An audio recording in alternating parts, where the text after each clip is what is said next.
Olá, pessoal! Eu estou aqui hoje com o Eduardo Lunardelli Novaes. O Eduardo, ele é administrador de empresas, produtor rural, consultor, prestou serviço público no Ministério do Meio Ambiente e foi como secretário de Clima e Relações Internacionais. Secretário adjunto, certo? Eduardo, me ajuda aqui, porque é muita coisa que você fez e nós vamos descobrir isso no meio do caminho, tá bom? Tá joia. Obrigada, Muito viu, obrigado, pela sua presença. Obrigado você pelo convite. Desejo muito sucesso ao seu podcast. Tenho certeza que o pessoal vai gostar muito. A proposta da Roberta é diferenciada e a própria Roberta é uma pessoa diferenciada também. Então, um prazer estar aqui com você. Mas, assim, você começou, eu até estava vendo algumas coisas sobre você, você começou no Partido Novo, você foi candidato pelo Partido Novo. Exatamente. Basicamente é o seguinte, Roberta, o que acontece? Eu acho que muito dessas pessoas, como a gente, que passaram a se interessar por política, passaram a se interessar por política talvez por uma insatisfação com os rumos do país. Eu, pessoalmente, sempre fui ligado nem tanto com política, mas com gestão pública, desde molequinho. Eu sempre gostei, sempre achei importante a gente acompanhar e sempre entendi que existia uma relação direta entre o poder público e as nossas vidas. Sim. Né? As nossas Sim. vidas, as vidas das crianças e assim por diante. E nunca gostei do PT. Pessoalmente, sempre desgostei do PT. Já temos muitas coisas em comum.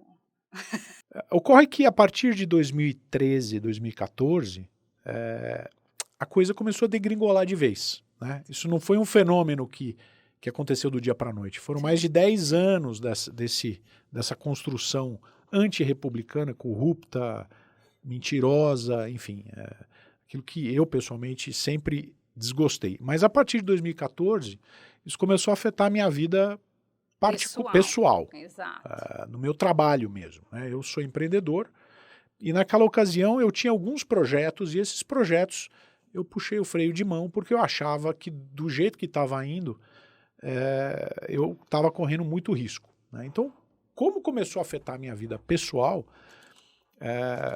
e eu acho que aquele momento foi um momento, não acho, de fato, aqueles anos de 2015 e 2016 Sim. foram os piores anos da história do país do ponto de vista econômico. Né? Sim. Nós perdemos um Rio Grande do Sul inteiro em 2 anos. Né? Verdade. O Brasil perdeu mais de 8% do PIB em 2 anos, né? Com um cenário externo que não era ruim. Né?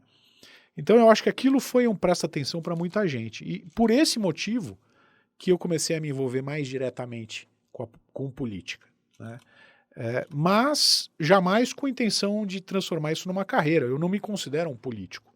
Eu me considero um agente político, mas não um político profissional. Sim. Porque... Aí você escolheu o Novo como um partido, porque eu acho que o Novo trouxe isso também, né? Eu acho que muita gente foi para o Novo porque se conectava com aqueles princípios e aqueles valores, né?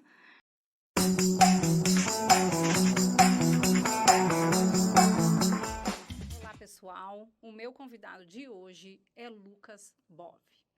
O Lucas é empresário, formado em Administração e Comércio Exterior pelo Mackenzie, especialização em Finanças pelo INSPER e foi apresentador do Conserva Talk. E também, daqui a pouco eu falo. Lucas, super obrigado. Você está aqui, eu sei que você está num shop mushi de correria, mas é um prazer estar aqui com você. Eu que agradeço, muito obrigado pela oportunidade. Por maior que seja a correria, sempre um prazer estar aqui com você também. Muito bom te rever. Obrigado, muito bom. Lucas, vamos falar, o Lucas é candidato a estadual, a gente vai falar sobre isso, mas primeiro eu queria conversar com você sobre educação e essa questão já direto nessa questão de doutrinação. O que acontece? Aonde que eu recebo muito depoimento assim de pais que não conseguem mais conversar com os filhos e tudo. E onde foram esses valores? Como que isso aconteceu? Como que nós chegamos aqui? É uma questão muito complicada. Existe uma teoria, muita gente diz que na época do regime militar, eles tentaram deixar alguma válvula de escape para a esquerda ter uma certa liberdade, ainda que controlada. E essa válvula foi justamente nas universidades, né? E tem, desde Marx, Gramsci também, que foram grandes pensadores aí da esquerda, eles tinham uma teoria de que você não pode impor as coisas, você precisa ir entrando na mente das pessoas. E por onde que você entra? Pela educação, pela cultura, por esses meios que a gente vê hoje mais enviesados, né? Então isso é uma coisa que não vem de hoje, é uma coisa que vem sendo feita ao longo dos anos para justamente espalhar as ideias da esquerda sem que a população perceba. Então, são diversas medidas que são tomadas nesse sentido, desde o que é ensinado na escola até a forma como é investido. É realmente uma situação muito complicada e o que mais me deixa chateado é que eles usam a inocência das crianças e dos jovens para impor as suas ideologias, né? Exatamente, você falou universidade, mas eu acho que o negócio não é na universidade, né? Eu acho que começa bem cedo, né? Hoje em dia, de que forma isso vai começando assim? Educação infantil, às vezes você tem algumas situações onde você vê que ali tem uma sementinha já desses valores, né? Nada é por acaso, a coisa é muito bem planejada, né? Então, por exemplo, no Brasil se investe muito mais em educação universitária, proporcionalmente, do que em educação de base. Sim. Por que isso? Porque a intenção é justamente fazer com que as crianças cresçam ignorantes, para que quando chegarem nas universidades elas estejam muito mais suscetíveis à doutrinação ideológica mesmo. Né? Na educação básica, por sua vez, tem a tal da ideologia do Paulo Freire, a pedagogia do oprimido. O que significa isso? Isso, fala um pouco. O jovem, ele cresce entendendo que o Estado é a única salvação para os problemas dele, que o capitalista é o inimigo, que o capital é ruim. Só que ele cresce e vive numa sociedade, isso no mundo inteiro, capitalista. Sim. São 2 ou 3 países que se dizem não capitalistas e a gente sabe a situação deles hoje em dia. Cuba, Coreia do Norte, enfim, mais um ou outro aí. Então o jovem, ele nasce, cresce e vai aprendendo que o capitalista é o malvadão, que o Estado pode salvar. E ele se torna uma pessoa amarga, uma pessoa infeliz, uma pessoa contra o sistema, mas ele é obrigado a viver no sistema, porque ele precisa de dinheiro para sobreviver. Né? Então, revoltado com o sistema, mas depende dele. Revoltado com o sistema, mas depende dele. Essa é uma das vertentes. A outra é a desconstrução dos valores tradicionais, da família, enfim. Nós da direita, né, nós conservadores, nós não somos contra a orientação de cada um. Sexual, sim, por exemplo. Nós só somos contra que isso seja uma coisa imposta, uma coisa forçosa. Não pode ser dessa forma, né? E aí entram outras coisas que também são gravíssimas. Por exemplo, como é que a gente discute banheiro neutro nas escolas para meninos e meninas usarem o mesmo banheiro se tem escola que nem banheiro tem? Exatamente. Então você entende que o foco é errado? Como é que a gente discute ensinar a linguagem neutra, né, o tal do dialeto não binário, se as nossas crianças nem o português convencional sabem falar? 38% dos universitários que se formam nas universidades são analfabetos funcionais, não sabem interpretar um texto. Então, como é que a gente vai querer mudar a nossa língua portuguesa, que já é tão rica e ao mesmo tempo tão complexa, sim, mudar ela de uma maneira forçosa, não de uma maneira orgânica, natural, se nem o português convencional a gente dá conta de ensinar? Essa metodologia Paulo Freire tem essa questão ideológica, mas tem uma questão que para mim é muito mais importante, que é a questão prática mesmo do ensino. O Brasil ocupa os piores índices de avaliação no PISA, no exame internacional, não é só na escola pública. Os nossos alunos da classe A e B são os piores do mundo se comparados aos alunos das classes A e B de outros países.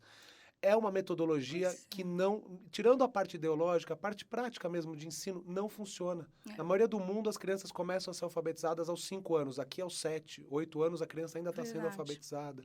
Então, assim, o que a gente precisa mais para entender que o sistema de ensino brasileiro, cujo patrono é o Paulo Freire, que era um cara de esquerda mesmo, todo mundo sabe, não funcionou? E tem outra coisa que eu vejo, assim, a falta de conexão das ideias dos pais com os filhos hoje em dia, com o adolescente. Lá em casa eu salvei, tá, gente? Mas assim, eu não sei como. Acho que eu falo muito. Mas assim, os valores. Porque o que eu acho que eu vejo que as escolas mudaram, conseguiram mudar, acho que, não sei, os pais estavam lá trabalhando, enfim, confiando que a escola estava dando aquele conteúdo, eles passaram outros valores. Então, agora que eu vejo assim, tudo bem que adolescente, tudo sempre foi meio revoltado com o pai, com a mãe, mas assim, valores completamente diferentes. E é o que você falou, às vezes, um avô, um pai que está lá no agro e o filho é completamente contra aquilo. Depende daquilo, como sobrevivência, exato, mas, né, é contra... assim, eu sei que foi... uma coisa que fizeram suavemente, né, discretamente. Mas como é que a gente vai consertar isso?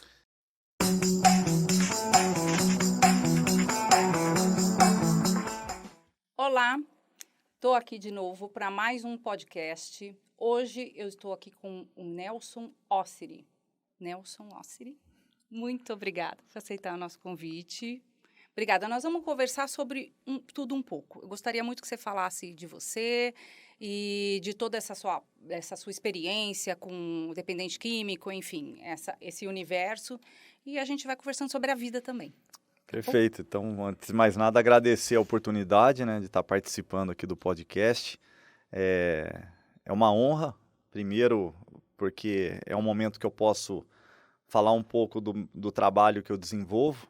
Muitas pessoas conhecem o Nelson apenas da política, né? Mas muitas pessoas também sabem que esse trabalho na área da dependência química começou bem antes da política. Eu iniciei o trabalho em 2005, no dia 22 de abril de 2005, na região ali do São Marcos, numa escolinha chamada Escolinha Branca.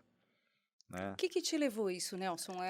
Foi um problema na família. Acho que ninguém inicia um trabalho assim porque deu um despertar. É por conta de alguma situação, né, que tenha passado, ou de repente direto com as drogas, ou de uma forma de convivência. E eu, infelizmente, tive um problema com droga, né, com um dos integrantes da minha família. E eu não costumo dizer quem é essa pessoa. Sim. Né? Muitas pessoas acham que sou eu, falam, é você. Eu falo, gente, não é comigo, mas pode pensar, eu não vejo problema nenhum, né? Eu não teria vergonha de assumir caso eu tivesse problema com drogas. E quem conhece, né, um dependente químico sabe do que eu estou falando. Não é fácil você conviver com uma pessoa que tem problema com droga. O Padre Haroldo, ele sempre dizia que uma pessoa que usa droga, ela praticamente contamina, né, numa família de 5 pessoas, pelo menos mais 3. Ou seja, são dimensões assim realmente... Uma doença familiar, né? É uma doença crônica, né? É uma doença espiritual, mental, física e incurável. Ela não tem cura, mas ela tem controle, é igual diabetes, dá para você controlar. Mas tudo isso eu fui aprendendo, né, conforme o trabalho, os estudos também. Eu sou uma pessoa que estudo muito a questão da dependência química. Eu também prometi a Deus que eu iria começar a ir nas escolas falar com os jovens sobre o problema das drogas. Mas não com linguajar jurídico, linguajar clínico, que isso daí é chato. Ir numa escola falar com 200 alunos assim, droga... É ruim. Se fosse bom, não teria esse nome. Sabe essas coisinhas bobas? Sei. Que não conecta o jovem, né? Não conecta e também não é prevenção, né? A prevenção, ela tem que vir antes, mas muitas das vezes ela vem para reduzir um dano. Né? Ela vem para reduzir uma situação que já está ali contaminada. Uhum. Então, eu percebi que para falar com o jovem, você tem que tocar o terror e usar a linguagem popular mesmo, fazer com que eles entendam.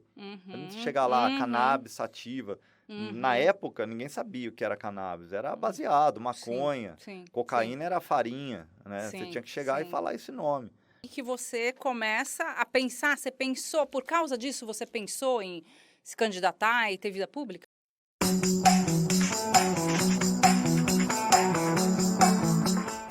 Olá! Hoje eu estou aqui com o Rodrigo Oliveira. Ele é educador físico, neuroterapeuta, escritor e nós vamos falar de um dos assuntos que eu mais amo, dança. Rodrigo, Olá, prazer, muito prazer em recebê-lo aqui. Bom te ver Estou de muito novo. feliz, muito feliz, muito feliz. Vamos lá, vamos falar um pouquinho dessa trajetória sua, porque a história, as suas histórias são tão interessantes que nós queremos um pouquinho que todo mundo conheça de onde você veio e aonde você está hoje. Sabe que é uma coisa muito legal falar de história, né? Porque o tempo, eu acho que ele é um aliado para quem sabe usar o tempo, né? E é uma delícia ter história, né? Eu comecei lá com 13 anos de idade, em 89, dançando lambada.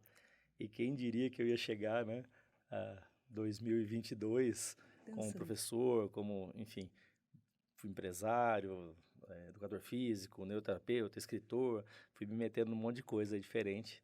E estou aqui hoje.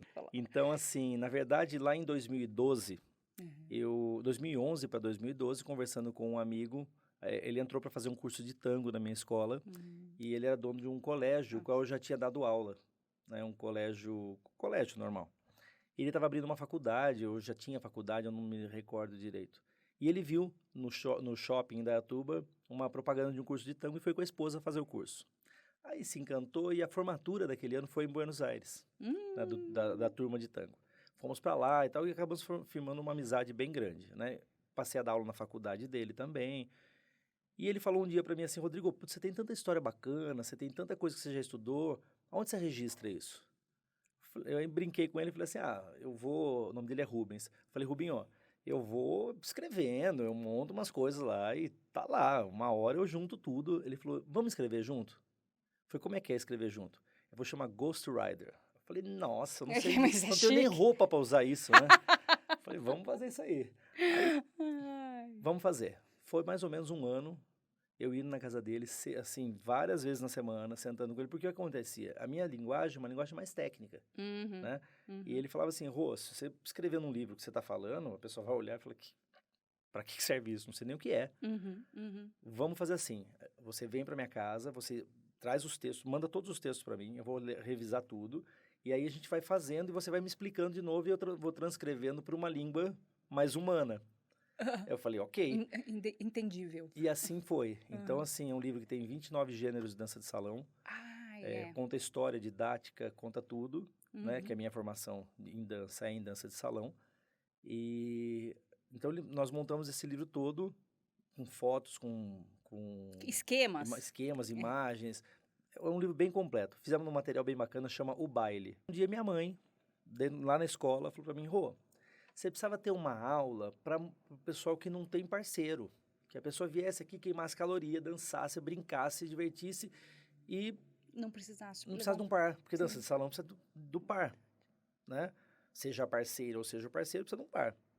Eu falei, mãe, o que eu vou fazer? Eu venho aqui, boto a música e falo, gente, dança. Não rola. Aí ela, do jeitinho dela, minha mãe é um espetáculo, mas ficou com aquilo, e ela sabe que ela plantou a sementinha na minha cabeça, porque eu sou movido a desafio, né? Falei, o que eu vou fazer? E comecei a dar uma pesquisada e encontrei um trabalho de uma argentina chamada Maria Fuchs, que trabalha a dança-terapia, que é a precursora da dança-terapia. Só que ela é uma terapeuta, tem toda uma formação, e ela usou a música, usou o movimento da dança, porque dança, na verdade, é uma linguagem, né? Quando a gente fala dança, qualquer tipo de dança, não dança de salão, balé, o jazz, o contemporâneo, dança. Então, ela usava os movimentos ritmados, considerado dança, para desenvolver todo o trabalho terapêutico dela. Eu não era terapeuta, eu era dançarino. Falei, mas será que eu não podia pegar mais ou menos a ideia? Aí o que eu fiz? Eu fui para educação física. Então, as primeiras aulas de dança-terapia, elas eram focadas em anti-estresse, amplitude articular, cardiorrespiratório, a socialização em si, e, enfim, a pessoa ia lá se divertir. Então, eram aulas de 60 minutos, onde ela começava com alongamento, aí eu ia aumentando o BPM com as músicas, o batimento por minuto, né? Com as músicas, chegava até um pico onde você estava suando ofegante, aí eu ia descendo de novo e terminava com o relaxamento. E explica também depois como que assim, como que é uma aula, por exemplo, de dança-terapia. Tá. O que tem ali?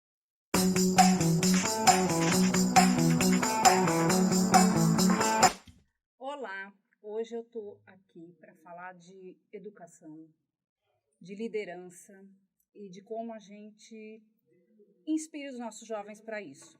Estou com o Carlos e a Vânia, do Leader School, né? Education for Life. Gente, muito obrigada pela presença de vocês. E eu estou muito curiosa para saber como você educa para a vida. Vamos lá. Conta pra gente, fala um pouquinho da escola de vocês e a gente vai conversando sobre o método e tudo mais, a experiência de vocês lá, tá bom? Okay. Primeiro as damas? Primeiro as damas. Pode ser. Obrigada também pelo convite. Prazer. Eu e o Carlos amamos falar de educação, falar de ensino, amamos pessoas, crianças, adolescentes. Não achamos que eles são aborrecentes, eles são incríveis. Botar meu filho lá. Alguém tem que gostar, né? Coitados, né? Alguém tem que gostar deles. E eles são incríveis mesmo, né? Eles têm a potência de transformação. Basta a gente dar oportunidade. Então, é importante para a educação, para a vida, que a família esteja com a gente. Sim. E nós estamos sempre buscando inovação. O Carlos é muito inquieto, ele vai falar. Ele não para de buscar, de pesquisar, de ler. O que está em voga? O que a gente precisa mesmo? Quem é o cidadão? Qual a demanda, né? Que precisamos nesse mundo de hoje, para esse mundo ser melhor? Que tipo de gente que a gente vai formar, né?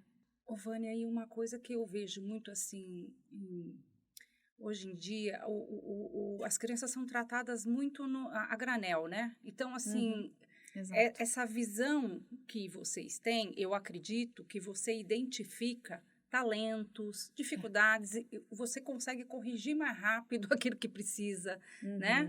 E inclusive, você também detecta os talentos mais rápido, né? O Carlos, como é que é? Como é que é a turminha lá?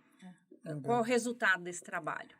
Primeiro, obrigado pelo convite. É uma honra estar aqui conversando com você sobre educação, né, falando um pouquinho do que é a nossa paixão hoje, né, do que principalmente eu escolhi como vocação para a minha vida. E essa turminha, cada dia que nós conseguimos prestar atenção neles e dar voz a eles para entendê-los, aí nós começamos a fazer o papel do verdadeiro educador, que é a mediação do conhecimento. E não simplesmente ser um transmissor de conhecimento. As crianças, já foi o tempo onde nós podíamos olhar para o ser humano mais jovem como um depósito de conhecimento, como um depósito de conteúdo. Isso não existe mais, né? O conteúdo ele está na internet, o conteúdo hoje ele é livre, mas está tão complicada a situação humana hoje que antigamente nós falávamos que o analfabeto funcional era aquele que só sabia escrever o nome, assinar o nome, era um analfabeto funcional, não conseguia ler. Hoje, o novo analfabeto funcional é aquele que ele tem um diploma, mas ele não consegue exercer a profissão porque ele não consegue conectar conhecimento à vida. Ele não consegue fazer com que o conhecimento que ele adquiriu durante o período dele escolar, ele não consegue aplicá-lo na vida. Sim. E esse é o novo analfabeto funcional. Imagino. Agora eu vou fazer uma perguntinha que vai aqui de polêmica. Essa criança, ela tem facilidade de entrar na sociedade com uma sociedade tão agressiva e tão diferente dela?